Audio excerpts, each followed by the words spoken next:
sekalian, salam jumpa dalam acara Talk Show Aspirasi Sukowati dari 94,7 Buana FM Radio Publik Kabupaten Sragen. Saya Tara Anggita. Aspirasi Sukowati untuk edisi hari ini akan membahas tema mengenai Bina Keluarga Balita, BKB, dan Orang Tua Hebat bersama Dinas Pengendalian Penduduk, Keluarga Berencana, Pemberdayaan Perempuan dan Perlindungan Anak PPKB PPPA Kabupaten Sragen dan Penyuluh KB Kecamatan Ngerampal. Hadir bersama kami siang hari ini yang pertama Kasih KB Dinas PPKB PPPA Kabupaten Sragen Bapak Doni Susanto SEMM, didampingi Koordinator Penyuluh KB Kecamatan Ngerampal Ibu Dr. Anda Mami Siswanti dan Penyuluh KB Kecamatan Ngerampal Ibu Insinyur Sri Murwanti Apritaningsih beserta Ibu Rahayuningsih Eskom.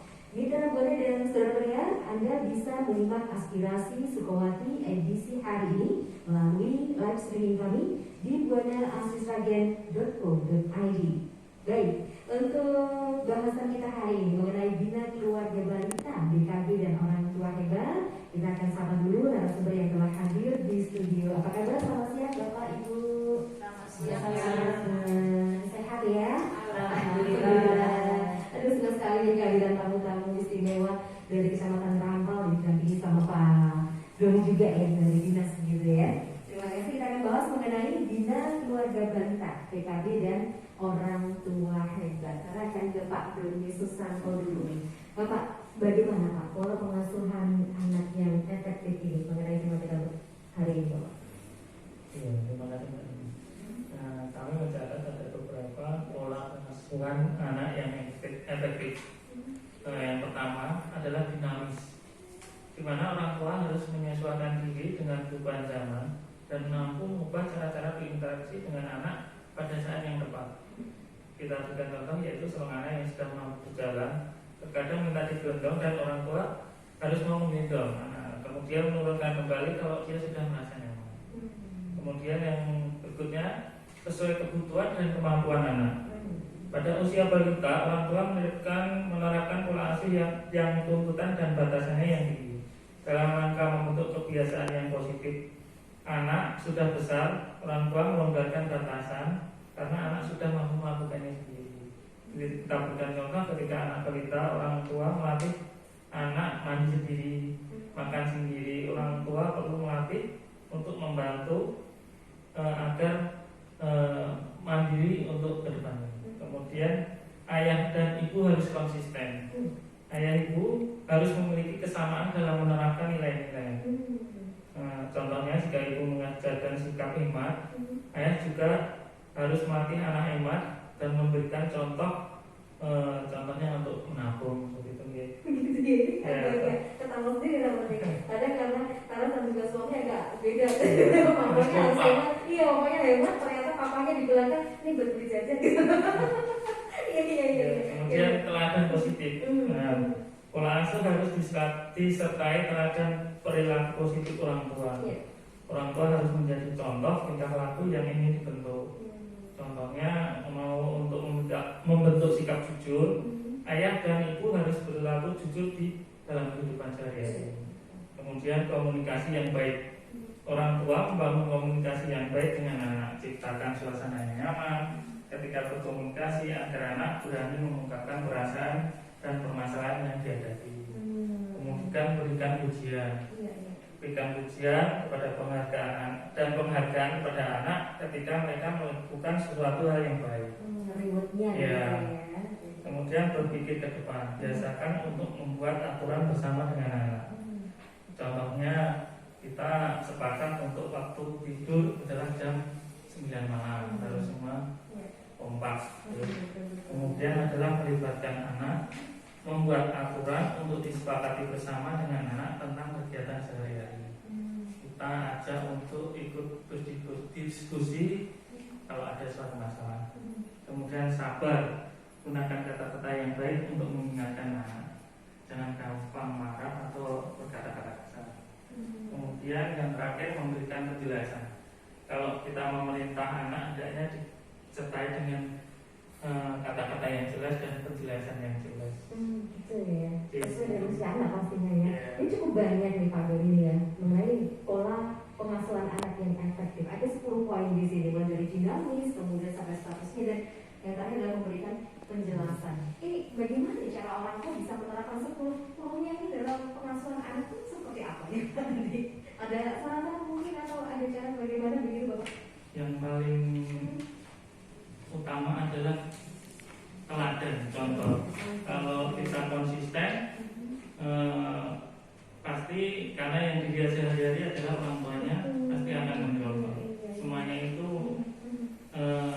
dari yang dilihat, baik dari lingkungan ataupun orang tua. Iya, itu ya. Karena anak-anak adalah pemilu ulung begitu ya. Nanti kalau usia balita itu kan usia paling cepat menyerap informasi. Iya, dan juga pertama kali ada orang tua ya. Iya. Dari kekompakan dari orang tua juga dibutuhkan sekali gitu ya. Nah, terima kasih. Nah, selanjutnya kalau faktor penting dalam pengasuhan anak, mau silakan dengan siapa ini yang akan dijelaskan? Seperti apa? Dari pola asuhnya sudah dijelaskan, kali ini faktor penting dalam pengasuhan anak seperti apa? Monggo. Oh iya.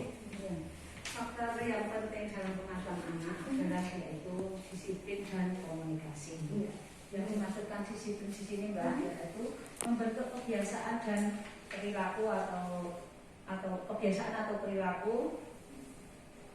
Pembentukan kebiasaan ini akan berhasil jika dilakukan dengan kasih sayang antara orang tua dengan anaknya. Cara yang bisa dilakukan untuk mengajari anak disiplin ini dengan kasih sayang, contohnya mengajari anak untuk mengerti petunjuk, mengerti peraturan, dan juga mengerti perintah dari orang tua, terutama ibu dan bapaknya. Kemudian harapannya anak nanti bisa melakukan yang diinginkan dengan tingkah laku yang diinginkan. Kemudian peraturan yang diberikan ini juga bersifatnya yang bisa masuk akal, bisa diterima anak, kemudian positif, jelas dan adil. Kemudian mengajari anak untuk melakukan hal yang benar tanpa pengawasan orang tua dan juga tanpa hukuman orang dewasa. Maksudnya di sini juga hal-hal yang benar tadi tidak perlu pengawasan dan juga tidak perlu mengadakan hukuman kepada anak. Tanggung jawab begitu. Ya. Kemudian faktor pengasuhan yang tidak kalah pentingnya lagi, tadi sudah disiplin, ini kita lanjutkan yang kedua, komunikasi. Nah ini yang terkadang sekarang orang tua agak kurang iya komunikasi sama anak. betul. Jadi masuk komunikasi di sini merupakan hal yang sangat penting dalam pengasuhan anak karena menjadi dasar bagi hubungan orang tua dan anak, yaitu komunikasi itu. Pada saat berkomunikasi, orang tua harus memperhatikan perasaan apa yang sedang dirasakan oleh anaknya dan bahasa, tentunya bahasa tubuh anak.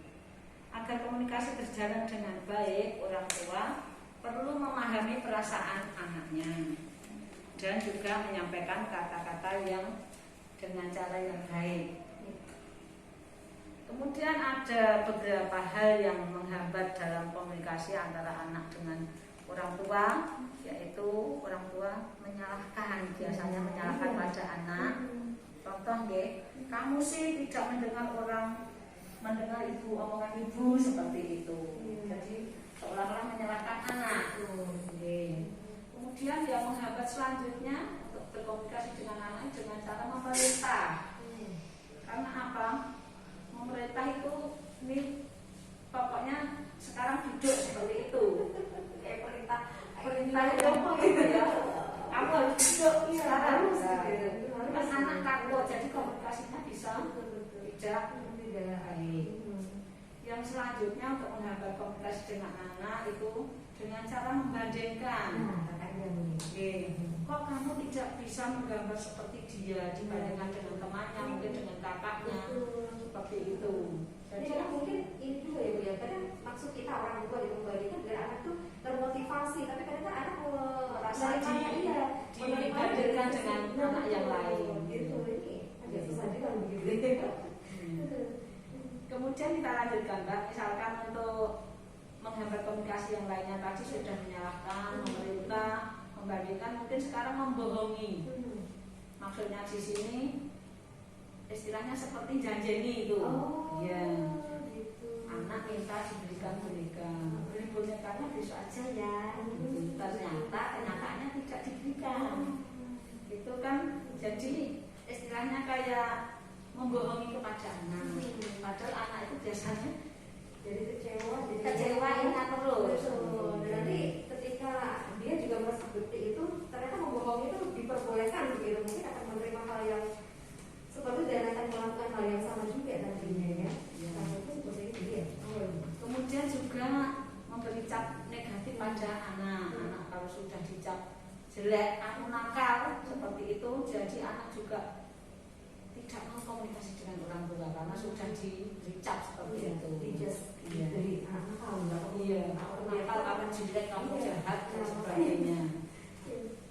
Yang terakhir Mbak, ini untuk menghambat komunikasi itu ada beberapa macam. Yang terakhir kami yaitu mengancam, ancaman orang tua kepada anak walaupun berupa kata-kata.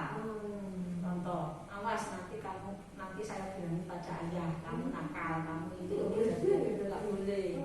Itu harus kita semuanya dengan cara memberikan kasih sayang dalam kita menyampaikan untuk bicara, untuk mengetahui apa keperluan anak itu mau apa, kita dengan rasa kasih sayang. Jadi nggak merasa takut, nggak merasa dibandingkan, nggak merasa dibohongi. Seperti itu, Mbak. Iya, betul sekali.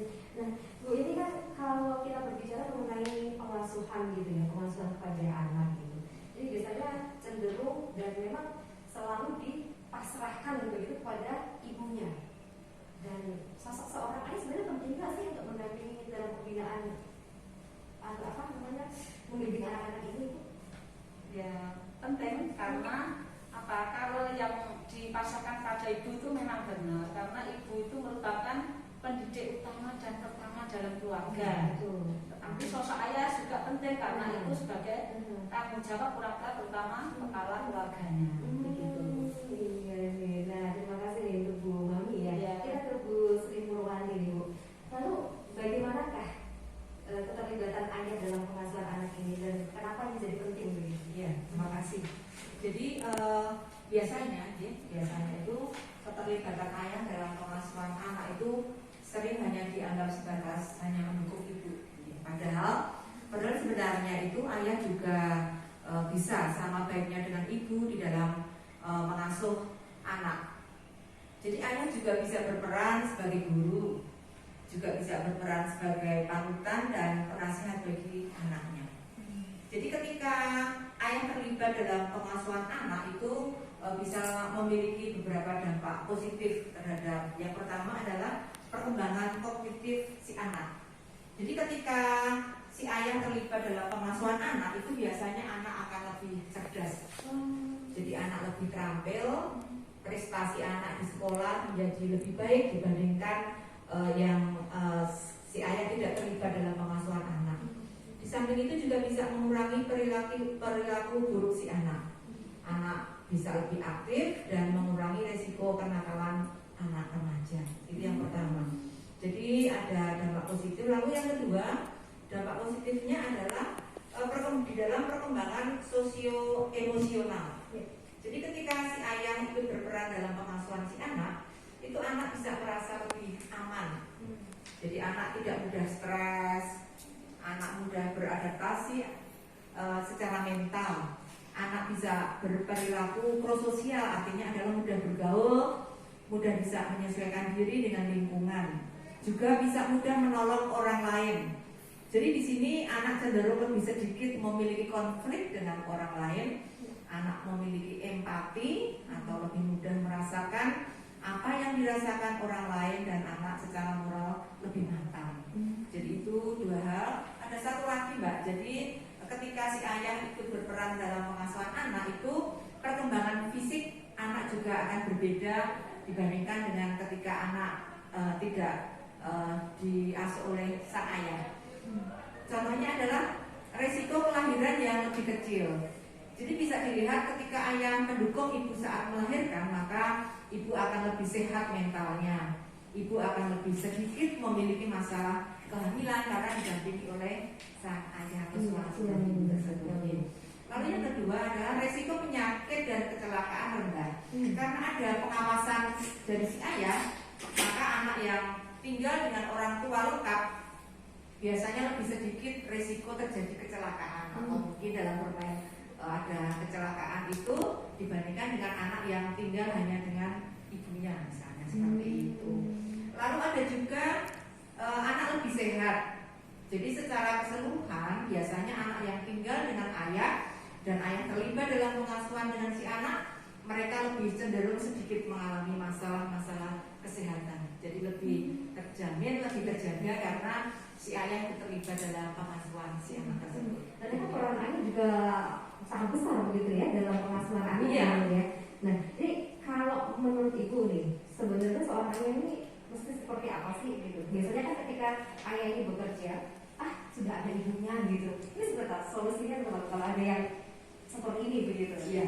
Seperti yang saya sampaikan tadi, karena dampak positifnya itu banyak ketika ayah itu terlibat, maka sebaiknya ayah tidak memberikan tanggung jawab penuh kepada ibunya dalam pengasuhan si anak. Jadi bisa saja mengambil hari-hari ketika libur, ketika weekend seperti itu, memberikan waktu yang banyak untuk si anak. Jadi dampak positif yang ada tadi bisa terjadi kepada si anak tersebut. Demikian. Nah itu kalau dari Bu Sri Murmanti nih, dari kaum ayah. Dari Pak Doni, gimana dari Pak Doni nih kalau ada kaum ayah yang sudah ada mamanya gitu. Saya udah bekerja sampai Pak capek nih, Pak Doni juga bekerja gitu ya. Kalau di luar seperti apa?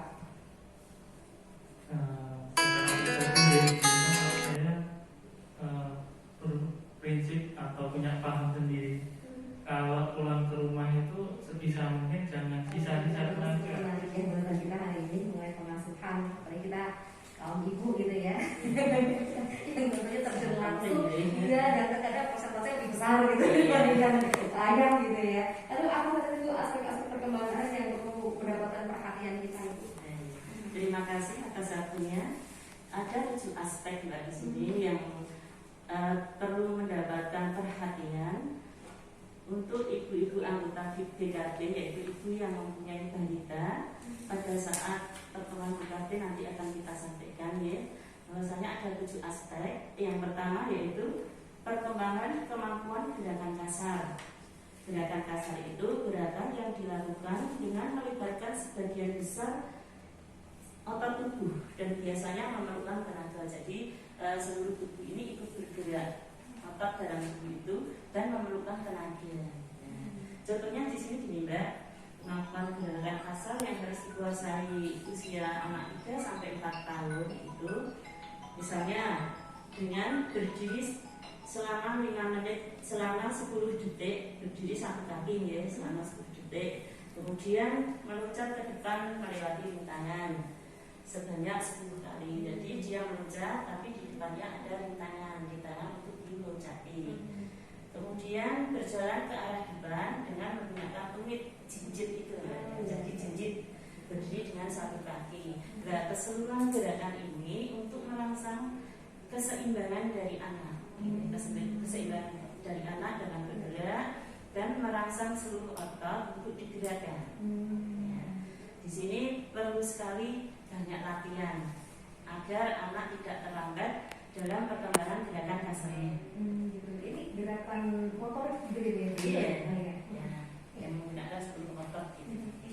Yang kedua adalah perkembangan kemampuan gerakan halus. Ini lawannya dari gerakan kasar tadi, Mbak. Jadi gerakan yang dilakukan oleh bagian-bagian tertentu saja yang hanya melibatkan sebagian kecil otot tubuh. Jadi tidak semua otot bergerak, tidak begitu banyak memerlukan tenaga.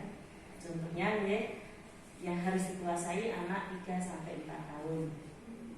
Itu membuat gambar-gambaran. Nah, jadi anak tidak harus berdiri, cukup dengan duduk. Jadi tidak menggunakan otot dari kaki ini ya.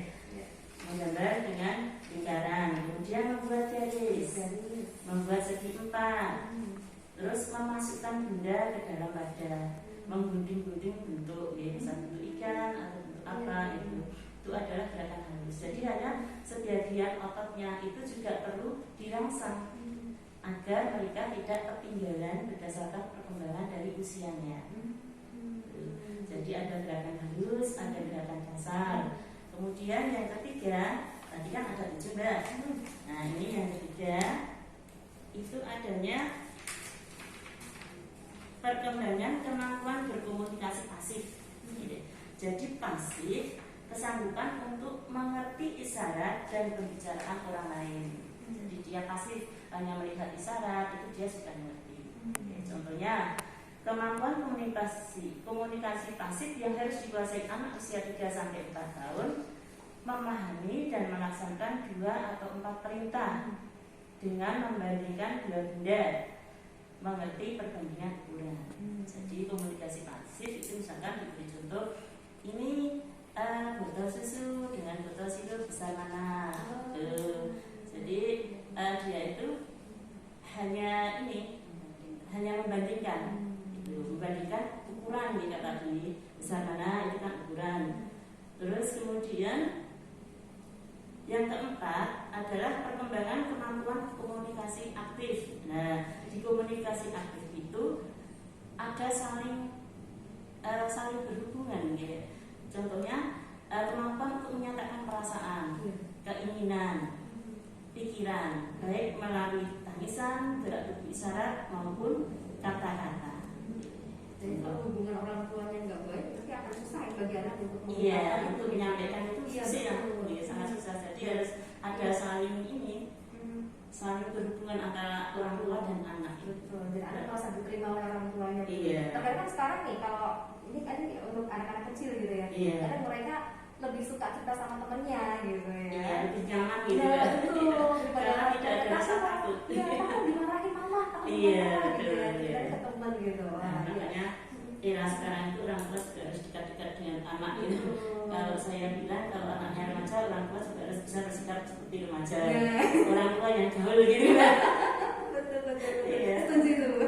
Iya. Jadi kita mendidik anak tidak melulu harus seperti orang tua yang memerintahkan anak kita bisa bersahabat dengan anak kita. Iya, Kita betul. hubungannya lebih harmonis gitu Iya. ya.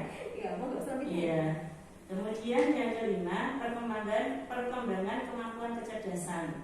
Ini erat sekali dengan kemampuan berpikir, Mbak. Jadi, cerdas itu artinya cepat tanggap, cepat paham, dan mampu dalam melaksanakan kegiatan-kegiatan tertentu. Menyelesaikan masalah sesuai dengan usianya. Misalkan bertemu dengan temannya, dia tidak istilahnya zaman sekarang tuh hanya waktu ibu nanti nabrak gitu seperti itu ya. Jadi yang masuk di pas kecerdasan itu begitu. Ketika dia bermain mengenai masalah bisa menyelesaikan dengan damai. Betul. Karena anaknya yang baru udah selesai, ibunya masih berantem. Iya, itu sering terjadi. Nanti nggak main bareng lagi, orang tuanya nggak kumpul arisan bareng. Iya. Kemudian contohnya dari kecerdasan tadi yang harus dikuasai umur 3-4 tahun ya, karena ini yang berhubungan 7 aspek itu terutama pada anak usia 3-4 tahun ya, itu adalah mengenal dan memasangkan 4-5 warna. Jadi bisa membedakan warna, kemudian mengenal, memasangkannya. Misalkan ada bunga gitu kan Mbak, bunga warnanya merah, biru warnanya hijau, tangkai warnanya coklat seperti itu. Kemudian mengelompokkan benda-benda yang sama jenisnya, misalkan pisang dengan pisang, buah dengan apel. Jadi mereka bisa membedakan dua benda, bisa membedakan warna gitu ya.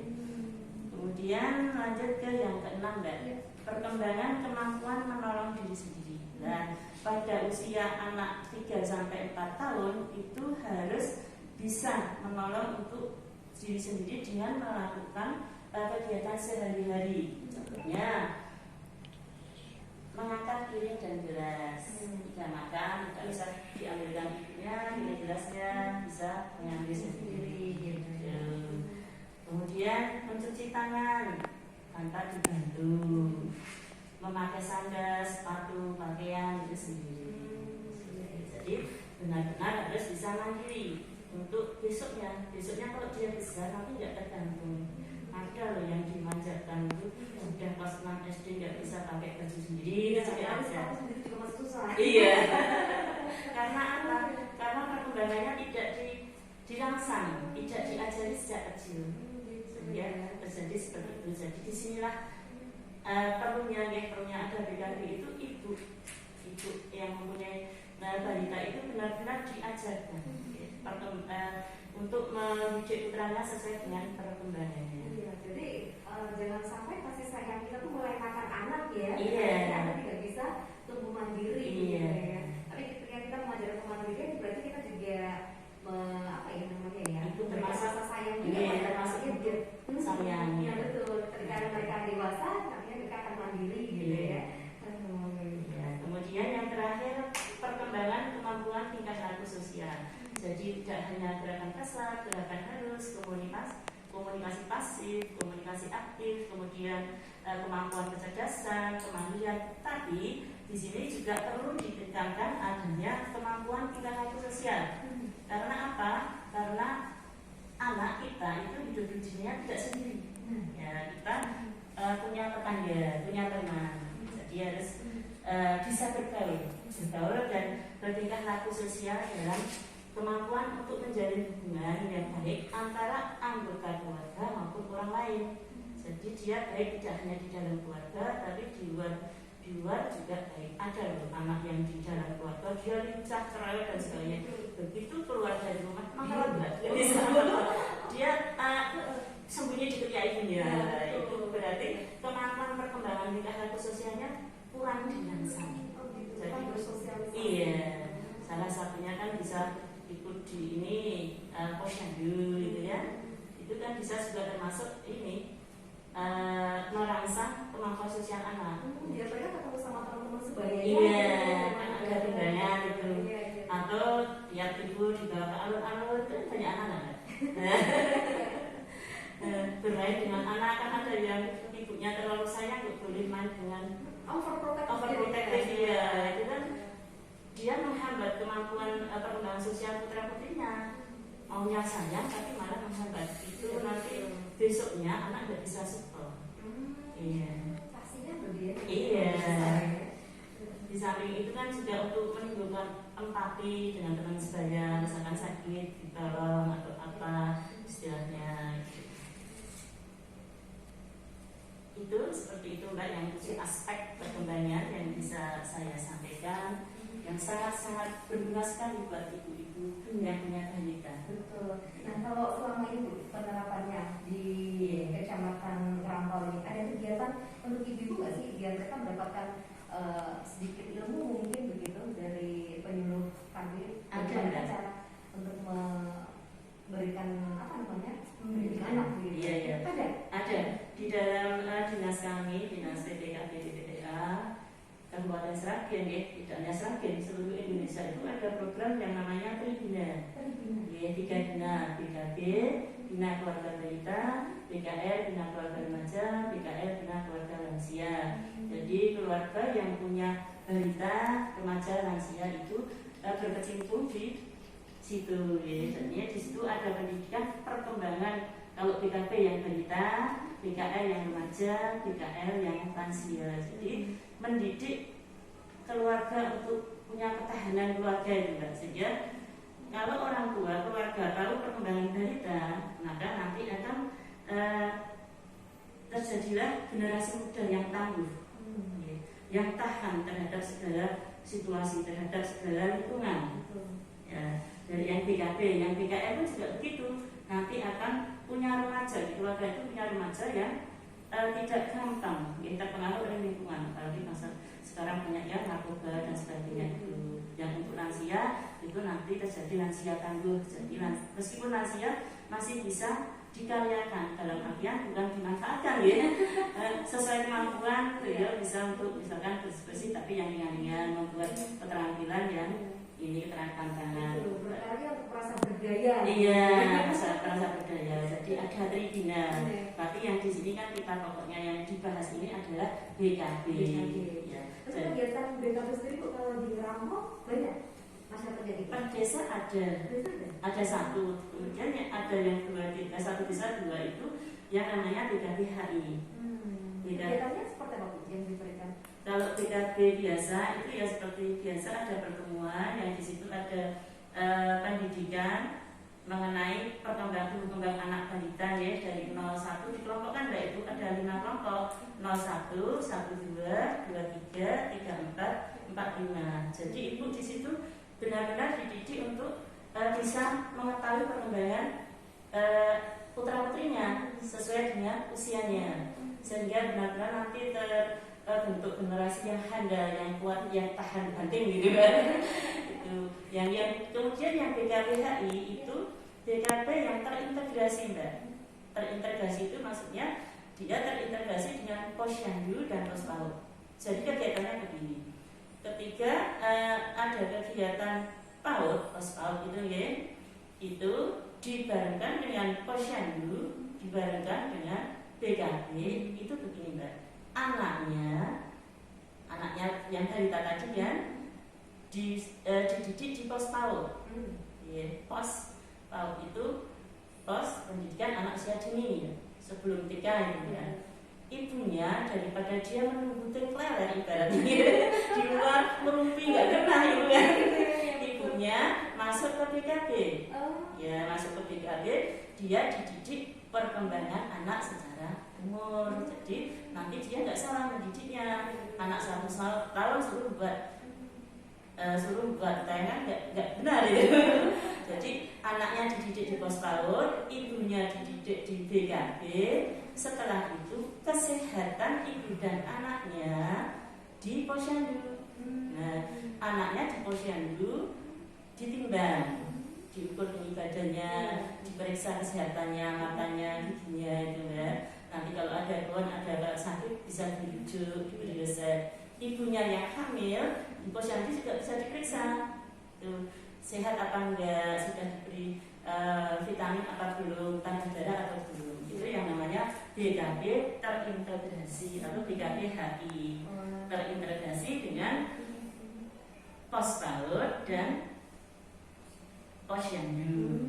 Jadi satu kegiatan mencakup keseluruhan. Gitu. Sekali mendayung 2-3 program. Iya, betul. Ya kayaknya sian itu kan. Komplit. Iya. Komplit gitu. Terima kasih Ibu. Iya. Selanjutnya nih, kalau sekarang kan era gadget nih ya, Iya.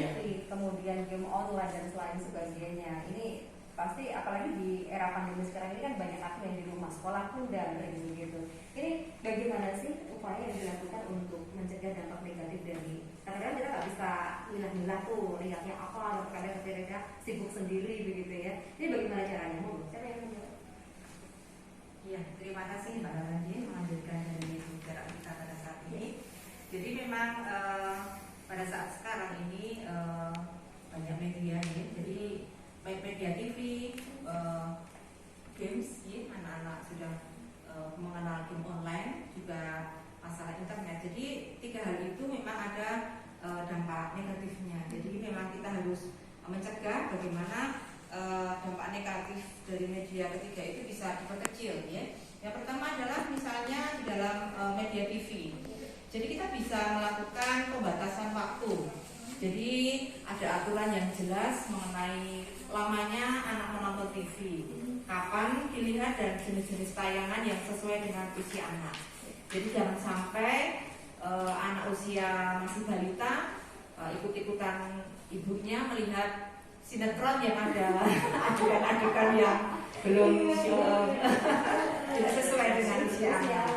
Lalu yang kedua adalah dalam melihat tayangan televisi itu diharapkan orang tua mendampingi anak. Jadi ketika melihat tayangan televisi itu ibu mendampingi anak dan menjadikan tontonan sebagai media pembelajaran. Jadi tidak hanya melihat saja, ketika ada hal yang baik yang perlu itu jadi bahan nasihat kepada anaknya, itu bisa sekalian untuk pembelajaran kepada si anak. Lalu yang tentang media yang selanjutnya adalah permainan elektronik atau games. Jadi anak sekarang itu kadang ketika kita melihat itu waktu jam-jam sekolah itu malahan berada di tempat-tempat main game gitu ya. Jadi itu merupakan tantangan bagi orang tua ketika si anak mulai mengenal game. Jadi diharapkan orang tua bisa mengalihkan kegemaran anak dari games itu dengan mengajak anak untuk bermain dengan alam. Jadi supaya anak juga belajar dengan alam dan mengenal alam. Misalnya ketika liburan orang tua dan anak bisa ke gunung atau pantai atau sebagai tempat-tempat alam sebagai tempat refreshing supaya anak lupa bahwa tidak hanya bermain game saja. Lalu yang kedua misalnya bisa memilih atau mengawasi juga mendampingi anak dalam meminjam games dari tempat persewaan atau ketika bermain game online bisa mengecek, jadi si orang tua bisa melihat permainan apa yang dimainkan oleh anak itu tersebut. Jadi jangan sampai kadang permainan game-game anak sekarang banyak yang itu dia jadi kekerasan seperti itu. Jadi kadang gini Bu, karena games ini terkadang orang tua kalah pintar sama iya. games jadi kita juga harus tahu ya Iya. tentang apa gitu. Makanya sekarang diharapkan si orang tua juga ketika punya anak remaja, anak juga harus bisa belajar juga, bisa mengetahui. Jadi Kita harus main game juga. iya. Jadi dituntut orang tua juga bisa mengikuti perkembangan zaman. Lalu yang ketiga juga bisa meletakkan media video games atau misalnya kalau bermain dengan komputer itu diletakkan di ruang keluarga. Jadi bisa mudah dalam pengawasan dan membuat kesepakatan lama waktu serta jenis game yang dimainkan. Jadi ketika ada pelanggaran, si anak juga ada kesepakatan hukuman jika anak melanggar ketentuan tersebut. Iya. Lalu yang ketiga tentang media internet nih, yang tadi disampaikan, karena sekarang si anak juga tidak bisa lepas dari internet karena sekolah melalui daring. Jadi upaya yang dapat dilakukan supaya tidak ada dampak negatif di dalam media internet antara lain adalah yang pertama bisa menggunakan layanan prabayar. Jadi untuk mengontrol penggunaan internet itu salah satu contohnya. Lalu ada lagi perlu aturan yang jelas dan tegas dalam penggunaan internet. Jadi diharapkan orang tua juga bisa melihat penggunaan internet si anak. Lalu di dalam penggunaan internet tetap dalam kontrol dari orang tua dan mengecek. Jadi ini sekali lagi si orang tua juga harus bisa mengetahui perkembangan zaman ya. Jadi bisa mengetahui situs apa yang pernah dibuka anak di komputer atau di HP. Jadi bisa dilihat ternyata anak sudah melihat apa saja. Lalu yang terakhir adalah bisa mengatur penggunaan internet melalui aplikasi yang dapat diblokir jadi memblokir tayangan yang bersifat pornografi atau pornografi. Mungkin itu Mbak Dara upaya-upaya dalam mencegah dampak positif dan negatif, mencegah dampak negatif dalam media-media pada saat ini ya. Terima kasih jawabannya. Dan teman-teman Bapak ini waktu itu sudah sampai penghujung acara ya. Mohon yang terakhir kepada Bapak Doli Susanto SN ini pesan-pesan closing statement masyarakat seperti apa Bapak? Ya Mbak, ini tadi kita sudah panjang lebar berbicara tentang bina keluarga balita. Bina keluarga balita ini adalah kegiatan yang khusus mengelola pembinaan tumbuh kembang anak melalui pola asuh yang benar berdasarkan kelompok umur yang tadi disampaikan. Usia balita ini adalah periode yang paling penting dan kritis dalam menentukan kualitas hidup anak di masa yang akan datang. Pada 5 tahun pertama kehidupan, proses tumbuh kembang anak ini berjalan sangat pesat. Para ahli mengatakan masa balita ini adalah usia emas, atau kalau biasa disebut golden age period. Kasih KB Dinas PPKB BPPA Kabupaten Sragen Bapak Doli Susanto SEMM didampingi Ibu Koordinator Penyuluh KB Kecamatan Rampal Ibu Dr. Mami Siswanti dan juga Penyuluh KB Kecamatan Rampal Ibu Insinyur Sri Murwanti Apritanningsih dan Ibu Rahayu Ningsih Eskom. Demikian Mitra Muda dan saudara pendengar aspirasi Sukawati edisi hari ini dengan tema Bina Keluarga Balita, BKB dan Orang Tua Hebat bersama Dinas Pengendalian Penduduk, Keluarga Berencana, Pemberdayaan Perempuan dan Perlindungan Anak, PPKB PPPA Kabupaten Sragen dan Penyuluh KB Kecamatan Rampal. Semoga bermanfaat. bermanfaat. Sampai jumpa dalam acara Aspirasi Sukawati edisi selanjutnya. Saya Lara Anggita dan segenap tim yang bertugas mengucapkan terima kasih kebersamaan dan perhatian Anda. Selamat siang.